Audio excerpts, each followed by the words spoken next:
Hello नमस्कार, कैसे हैं आप लोग। आशा करते हैं कि बहुत ही अच्छे होंगे। तो चलिए शुरू करते हैं आज की क्लास। और आज की क्लास में हम देखने वाले हैं ज्योग्राफिकल थॉट से आने वाले क्वेश्चन। जैसे कि 2 वीडियो अपलोड हो चुकी हैं, उनमें भी हमने इन ही क्वेश्चनों के अंतर्गत बात की है, यानी कि ज्योग्राफिकल थॉट से ही लिए जा रहे हैं अभी। तो इसमें हमारा क्वेश्चन है 21, मानव भूगोल में क्रियाशीलता के सिद्धांत का प्रतिपादन किया। तो मानव भूगोल में जो क्रियाशीलता का सिद्धांत है उसका प्रतिपादन किया है बैडलडीला ब्लाश महोदय ने। अगर हम ब्लाश की बात करें तो ब्लाश ने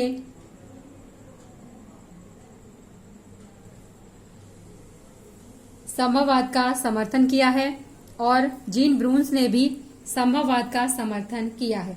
अगर जीन्स ब्रून्स की बात करें तो इन्होंने ला ज्योग्राफी ह्यूमैन भी दिया है, जो कि इनका ग्रंथ रहा है।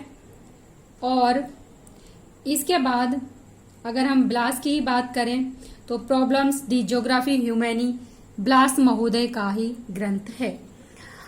उसके बाद आगे बढ़ेंगे और आगे है अपवादवाद के जनक। अपवादवाद के जनक हैं इमैनुअल कांट। लेकिन ये पूछ रहा है कि अपवादवाद के जनक इमैनुअल कांट थे, इस कथन को किसने कहा है। तो ये कहा था शेफर महोदय ने कि अपवादवाद के जनक हैं इमैनुअल कांट।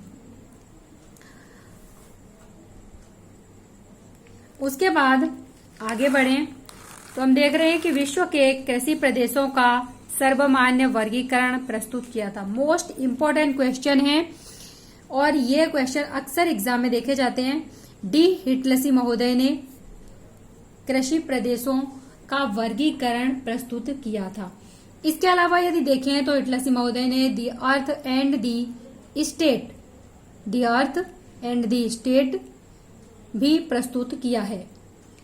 और अगर हम बात करें LD स्टाम्प महोदय की, तो इन्होंने आवर डेवलपिंग वर्ड, स्टाम्प महोदय ने आवर डेवलपिंग वर्ड प्रस्तुत किया है।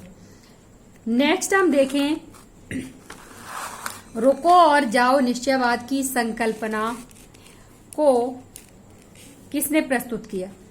तो जैसा कि आप समझ रहे हैं कि रुको और जाओ नियतिवाद या रुको और जाओ निश्चयवाद, जो कि ग्रिफ्थ टेलर महोदय का ये एक विचारधारा है। जैसा कि सबसे पहले आया था नियतिवाद या निश्चयवाद, उसके बाद आया संभववाद और उसके बाद आया नवनिश्चयवाद या नवनियतिवाद। तो नवनियतिवाद के जो समर्थक थे वो थे ग्रिफ्थ टेलर, और ग्रिफ्थ टेलर महोदय ने ही कहा कि रुको और जाओ नियतिवाद। इसका कहने का मतलब था, इन्होंने ट्रैफिक पुलिस जिस प्रकार से एक चौराहे पर खड़ी होती है उसी प्रकार से इसे बताया था कि वो क्या कर सकते हैं कि उसकी गति को धीमा कर सकते हैं, लेकिन उसकी दिशा को बदल नहीं सकते। तो इस प्रकार से इन्होंने बात की थी। नेक्स्ट हम बात करें तो ये है किसने नवनियतिवाद के लिए व्यावहारिक संभववाद शब्दावली का प्रयोग किया। व्यावहारिक संभववाद जो शब्दावली है उसका प्रयोग किया था जॉर्ज टेथम महोदय ने। यानी कि नवनियतिवाद की ही बात यहाँ पर की गई है, जो कि टेलर महोदय ने दिया था, लेकिन इसको ही व्यावहारिक संभववाद किसने कहा। तो ये शब्दावली का यूज किया था जॉर्ज टेथम महोदय ने। तो आप देख रहे हैं कि यहाँ पर ये नवनिश्चयवादी हैं। अगर ब्रून्स को देखेंगे, ब्लाश को देखेंगे तो ये संभववादी विचारधारा के समर्थक हैं। संभववाद की संकल्पना कि किस स्कूल, मतलब इसका जो संबंध है वो किस स्कूल से रहा है, ये है कहने का इनका तात्पर्य। तो यहाँ पर कई स्कूल हैं, जैसे कि जर्मन है, फ्रेंच है, ब्रिटिश है या फिर अमेरिकन है। तो यहाँ पर जो संभववादी हैं वो फ्रेंच विचारधारा यानी कि फ्रेंच स्कूल से संबंध रखते हैं। तो ये तो हमारे, इसके अलावा नेक्स्ट क्वेश्चन पर हम चलते हैं। और नेक्स्ट क्वेश्चन है हमारा, निम्न में से किसने विश्व के प्राकृतिक प्रदेशों की योजना को सर्वप्रथम प्रतिपादित किया? यानी कि जो प्राकृतिक प्रदेश हैं उनकी योजना किस विद्वान ने सबसे पहले दी? तो ये थे हर्बर्टसन महोदय। यहाँ पर आप हम्बोल्ट को देखेंगे तो हम्बोल्ट जर्मन विचारधारा को मानने वाले हैं, और इसके अलावा जो आधुनिक भूगोल की नींव है वो हम्बोल्ट और रिटर महोदय ने ही रखी है।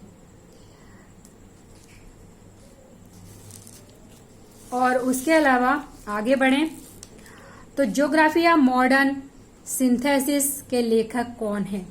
तो ज्योग्राफी ऑफ मॉडर्न सिंथेसिस के लेखक हैं Peter Haggett. Peter Haggett.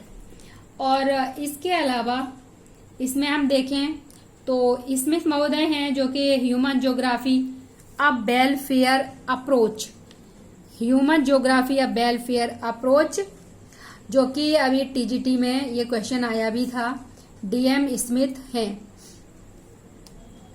Human geography अ वेलफेयर अप्रोच, इसे भी हम लर्न कर लें। नेक्स्ट है location analysis in human geography पुस्तक के लेखक कौन है? तो लोकेशन एनालिसिस के हैं आपके पीटर हैगेट। पीटर हैगेट महोदय हैं।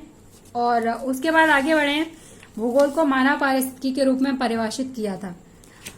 यहाँ पर मानव पारिस्थितिकी की बात करेंगे तो ये है एच बैरोज।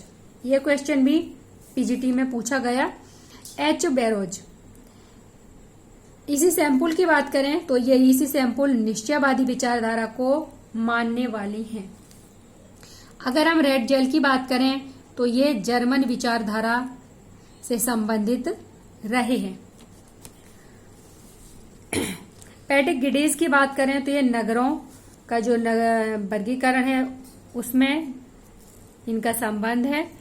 नेक्स्ट है उद्योगों की स्थापना हेतु आइसोडापेन का उपयोग किया था। आइसोडापेन एक शब्द है और इसका उपयोग किसने किया था? तो ये किया था वेबर महोदय ने।